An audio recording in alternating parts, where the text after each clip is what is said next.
আমি শাশ্বতী, আপনারা দেখছেন শাশ্বতীর রান্নাঘর। আজকে আমি বানাবো ফুলকপির পরোটা।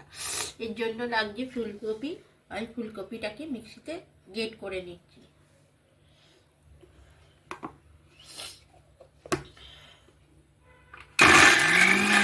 এরপর আমি কেটে দিচ্ছি ময়দা, দিচ্ছি একটু বেসন, 1 চামচ নুন দিচ্ছি, জোয়ান দিচ্ছি, জোয়ানটাকে একটু ট্যাস করে দিচ্ছি।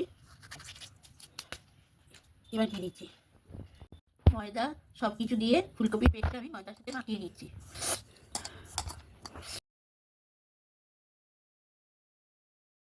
এবার ময়দাটা মাখা হয়ে গেছে, আমি রেস্টের জন্য খানিকক্ষণ চাপা দিয়ে রাখছি।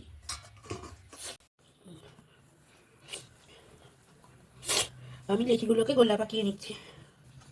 এবার এতে একটু ময়দা দিয়ে দিলাম, নিয়ে লেচিটাকে বেলে নিচ্ছি। মোটা মোটা করে বেলছি। গ্যাস ছেড়ে আমি চাটুটা বসালাম। চাটুটা একটু গরম হতে দিচ্ছি।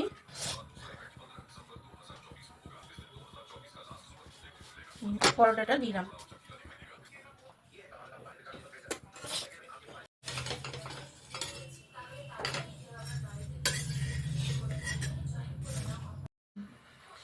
এবার আমি এতে একটু ঘি দিচ্ছি।